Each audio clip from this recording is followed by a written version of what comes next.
Week 6 NBA Power Rankings. Let's get started. So, here we're going to start off with our injuries. We have a lot of stuff written down here, but I'll just touch on some of the main stuff here. So we got Cam Thomas was supposed to be injured. Supposed to come back last week. He's still not back. Ben Simmons was potentially going to return last week. Still not back. Supposed to be out most of this week as well. Larry Nance is back now. Matt Ryan, still out.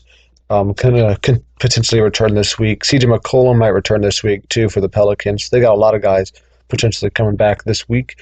Maxi Kleber was supposed to return last week. He's still out for tonight at least. Kelly Oubre is supposed to be back this week potentially. Jamal Murray could potentially be back this week as well. Pistons got a new injury with Monte Morris out for about 6 to 8 weeks. He already missed last week, so it's down to 5 to 7 weeks, but still pretty lengthy injury for him. Scoot Henderson is back for the Trailblazers. LaMelo Ball's suffered an injury last night, I believe.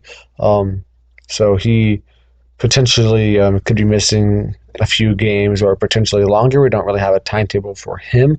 Rui Hachimura for the Lakers was out, missed the last game, is going to be out a couple games as well. Tyler Hero should be back. He was supposed to be back this week, but it's going to be at least one more week. Draymond Green from the Warriors is done with his suspension, should be playing tonight. Kristaps Porzingis is going to be out for at least a week for the Celtics. Jaden McDaniels for the Timberwolves was supposed to be out for 1 week. It's going to be at least 1 to 2 more weeks on top of that. And for the Hawks, they're going to be without Jalen Johnson for about 3 to 4 weeks. So I know it was a lot of information, but you could also just pause it and read it for yourself if you want to look at it again. So yeah, that gives us a number 30. We got the Detroit Pistons, who are 2-15, have now lost 14 straight games. So it's kind of sad for them. And for my stats this week, we're going to highlight the rookies for each team. Give the rookies a little bit of love here. So I'm not really going to talk about them too much. You can just pause it and look at the video for yourself. I'm going to say a little bit about some players, but I don't want to talk about every stat for every player. So we still got Azar Thompson, who's still playing amazing, averaging nearly 11 points and 10 rebounds with almost 3 stocks combined there. So he's doing really well. Not shooting good, but his other stats are great. And then Marcus Sasser is playing really good, shooting very efficient from the field for him, averaging almost 37% from 3. Number 29, you got the San Antonio Spurs, who went 0-3 on the week, are now 3-14, and have lost 12 straight games. So, of course, their rookie here is going to be Victor Wembanyama, who's playing really well, averaging 19 points, nearly 10 boards, with almost 4 stocks for him. Still not shooting great efficiency, but he did up his numbers this week in that department. So, even though they are losing, Victor Wembanyama was playing more efficient this week, so that's good to see from him. Number 28, you got the Washington Wizards. So they are 3-14 and went 1-3 on the week. So they finally got a win after having a 9-game losing streak. But that win did come against the Detroit Pistons. So we had the Wizards on a 9-game losing streak and the Pistons on a 13-game losing streak playing against each other. So somebody had to end their streak that night. And then Bilal Coulibaly is playing really solid for them, averaging 8 points and shooting 42% on 3 from him. So he's doing really solid for the Wizards. Number 27 is the Memphis Grizzlies. They went 0-3 on the week, are now 3-13 on the season. On the bright side, you only got 9 more games till Ja can come back, and they don't really have any rookies that are doing much. They got Kenneth Lofton, who's a player, certainly, but that's really about it. He's not doing a whole lot there. But Kenneth Lofton doesn't really get a whole lot of playing time, so he's not exactly performing very good. Because of that. For number 26, got the Charlotte Hornets. They're 1-1 on the week, so move them up. They actually moved down 1 spot here, but because of LaMelo Ball potentially being injured for, we don't really know how long, but he's out at least 1 game, but probably longer than that. And Brandon Miller's playing really solid for them, averaging 14 points. So he's doing really good. Number 25, you got the Chicago Bulls. They went 0-3 on the week, are now 5-13, so not a great record for them, and they don't really have any rookies on their team that are playing at all, so they don't have a rookie to spotlight for them. Number 24 is the Portland Trail Blazers. They went 5-12 on the week, uh, moving them up 5 spots. Wait, no, 5-12 total. Sorry, 2-2 on the week. Are 5-12 overall. Move them up 5 spots, and they did get Scoot Henderson back, who's playing a lot better now, coming back from injury. Because before injury, in the first few games of the season, he was not playing good, which is why his efficiency numbers are really low. But he's doing a lot better in the few games he's played since then. And they also have another rookie, Tumani Kamara, who's averaging about 6 points and 4 boards, and he's getting a decent amount of playing time as well. Number 23, I got the New Orleans Pelicans. Are 9-9 overall. Went 2-2 this week. Um, move them down a couple spots. Jordan Hawkins is playing really solid for them, averaging 13 points on 37% shooting from three. So he's doing pretty solid. Number 22 is the Utah Jazz. They went 2-2 on the week, staying in the same spot, are 6-11. There's a lot of teams that did go 2-2 on the week here, so that's why you see the Pelicans are moving down a few spots, and then the Jazz got to stay the same, and some teams are going to move up. There's a lot of teams that just went 2-2 on the week, so I wanted to move them around a little bit, not just keep all 8 2-2 teams at the exact same spot, because that's pretty boring. But we got Keontae George for them, averaging about 10 points and 5 assists, so he's playing pretty solid. Number 21, you got the Toronto Raptors. They went 2-2 on the week, are 8-9 overall. They got Grady Dick as a lottery pick for their team, who's not playing good at all, shooting only 27% from the field and 25-ish% on threes. So not shooting really good at all. But when you draft college players to strictly be a 3-point shooter, which is essentially what his play type is to be a spot up 3-point shooter or something. But college players usually that are drafted to be 3-point shooters don't exactly pan out in the first year at least. So hopefully he can get those efficiency numbers up. But if not, it doesn't have a whole lot of other things that are going to keep him around in this league if he cannot be a consistent 3-point shooter. But it's still early in his career, and I have faith that he can turn it around. Number 20, you got the Brooklyn Nets. They went 2-1 on the week. I'm moving up 3 spots. Are now 8-8 overall, and they have no rookies on their team either, so they don't got anyone to show. Number 19, you got the Atlanta Hawks, went 2-2, are 8-8 on the week, and they also don't have anyone to show for rookies. Number 18, you got the Golden State Warriors. Went 1-1 this week, 8-9 overall. Draymond's supposed to be back now, and they got this rookie Brandon Podziemski or whatever, who's shooting 40+% from three. So he's playing really good in the limited time that he gets. He's shooting the ball really well from three. So definitely a surprising name there. Yeah, so now we got number 17. Got the Los Angeles Clippers, who went 2-2 on the week, are now 7-9 overall. They don't have any rookies on their team either, but yeah, they got a lot of depth on their team, so they don't really have any room for rookies to play, and they don't have any draft picks either because they traded those all away for Kawhi Leonard and Paul George and now James Harden. Number 16, you got the Houston Rockets, who went 2-0 on the week. This is the most bipolar team in the league. Started 0-3, then won 6 straight, then lost 3 straight, and then now won 2 straight in a row. So they've either won every single game or lost every single game in a week that they've played. So it's kind of interesting there. And they got Amen Thompson as their rookie, but he doesn't really play. He hasn't played a lot. He's played the first 4 games of the season, and then he got hurt. So these numbers here are only from his first 4 games, and he got hurt. So definitely not very solid numbers at the beginning of the season, but I would assume once he comes back from injury, kind of like Scoot Henderson, he'll start to play better. Number 15, you got the Indiana Pacers, who are 2-2 on the week, 9-7 overall. Tyrese Halliburton's played really good for them.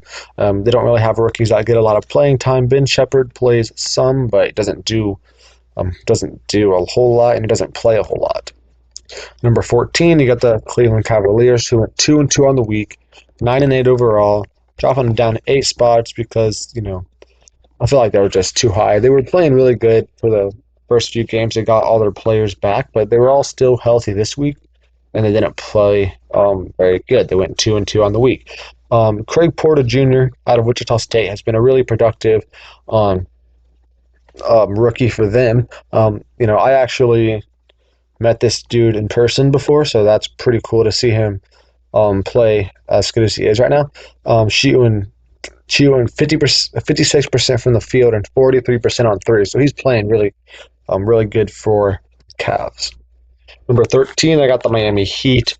They went 1-2 on the week, or 10-7 overall. But Jaime Jaquez is a really productive rookie, averaging 50% from the field and 40% on threes with 11 points per game. So he's doing really good for the Miami Heat, which is something that they really needed to happen because they don't have a whole lot of depth on this team. If their rookies weren't, going to pan out like he is so far. Number 12, we got the Los Angeles Lakers, who went 2-2 on the week. For the Lakers, they blew out the Jazz this week. They had a close loss to the Mavs, a close win versus the Cavs, and then they got blown out by the Sixers. So they were on every end of the spectrum: close win, close loss, blowout win, blowout loss. So pretty interesting week for the Lakers, but ultimately they are 12 in my rankings, and they don't have any rookies on their team either. Number 11, you got the Dallas Mavericks. So they went 1-1 this week, jumping up actually one spot to be number 11 at 10-6 on the season. And Derek Lively's been a really productive rookie, averaging nearly 8 points and 8 boards on almost 70% shooting, 69% from the field. Number 10, I got the Denver Nuggets, who went 2-2 on the week. A little underwhelming for them, 12-6 overall. Jamal Murray's supposed to be back potentially this week, which would be really good for them because it's clearly obvious that they are lacking some depth without Jamal Murray in the lineup, so they really could use him back. Julian Strawther is a rookie that's getting some playing time, but he's not playing all that well with his limited action. Number 9 is the New York Knicks, who are 9-7. Went 1-1 this week. They move up 5 spots after being 1-1, which is a little bit odd because 1-1 is not exactly a great week. But they only had a 3-point loss to the Suns as their only loss of the week. So that was a pretty solid week to only lose to the Suns by 3, and then they beat the Heat by 2. So they had a pretty good week, even though they did only go 1-1. So that's why I moved them up about 5 spots, and they don't have any rookies on their team either. Number 8 is the Sacramento Kings, who went 1-1 on the week. They're going to drop here 1 spot, are 9-6 overall. They got this Sasha Vezenkov guy from some country. I don't know exactly where he's from, but he's playing all right, about 6 points per game with 34% on 3. So he's not doing anything too special, but he's being a solid backup forward that has a decent shooting splits. So can't complain too much, just not anything special.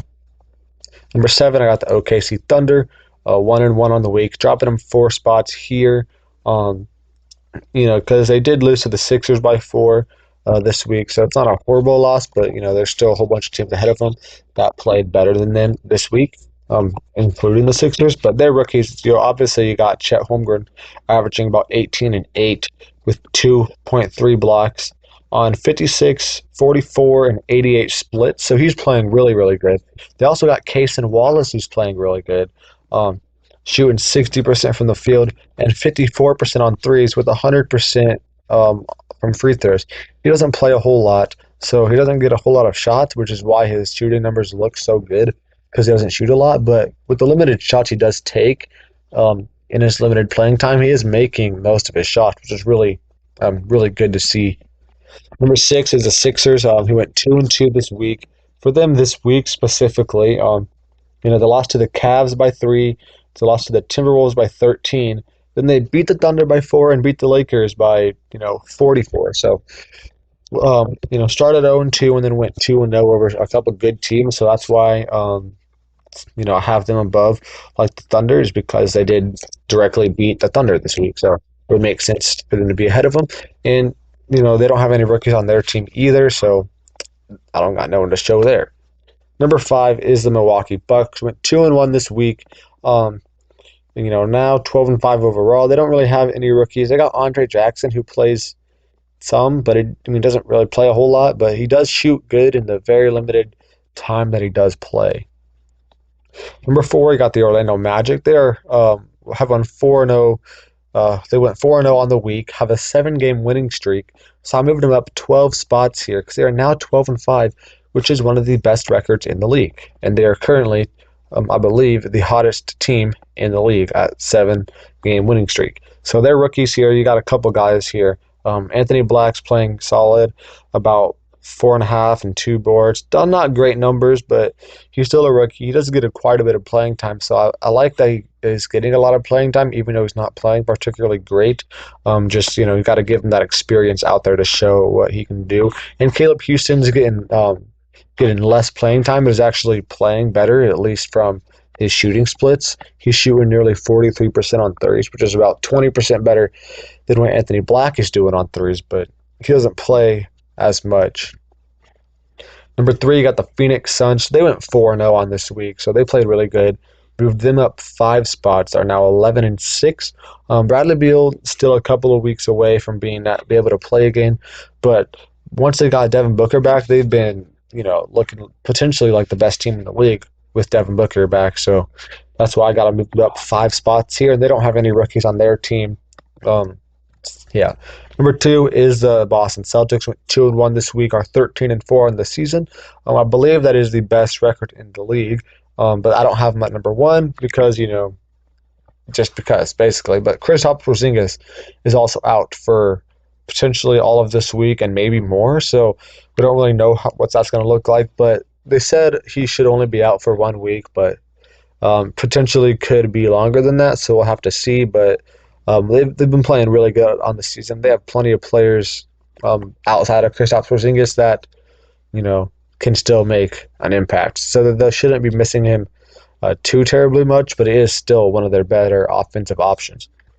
And then number 1, you got the Minnesota Timberwolves, who are 12-4. So, a little bit worse than the Celtics, who are 13-4, but they just played one last game. So I can't really, I didn't really want to knock them down in our power rankings because they did have the same record this week as the Celtics, and the Celtics have a major injury, more major than Jaden McDaniels' injury, because Kristaps is a better player than McDaniels.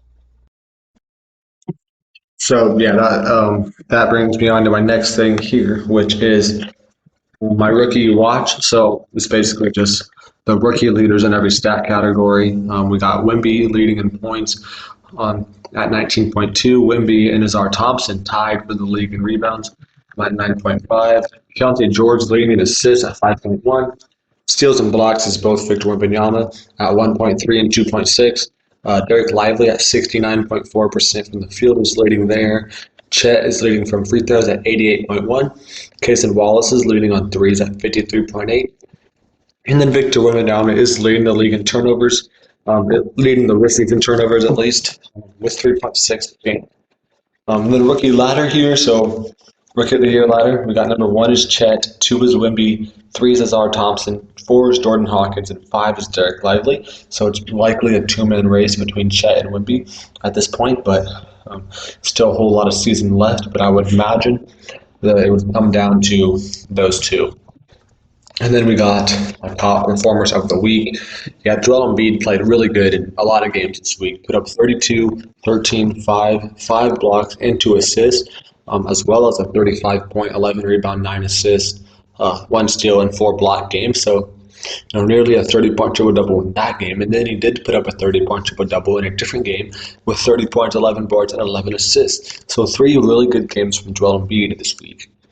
Tyrese Halliburton played really good in a few games this week, having 37 points and 16 assists, and another 33-point, 16 assists game. So he's doing, really, really good on the offensive end there, accounting for nearly 60-plus points twice in 2 games this week. So that's really good for him. We got Trae Young put up 38 points and 8 assists with 3 steals in a game, and then followed that up with a 43.9 assist night. So he played really good in those 2 games. Got LaMelo Ball nearly put up a 30-point triple-double with 34, 8, and 13 assists. Then he did get injured, so that's sad to see there, but he did put up a really good game before he got injured. Nikola Jokic played really good in a lot of games this week, having a 20-point, 13-board, 12 assists, 3 steal, 2 block, triple-double, so really good there.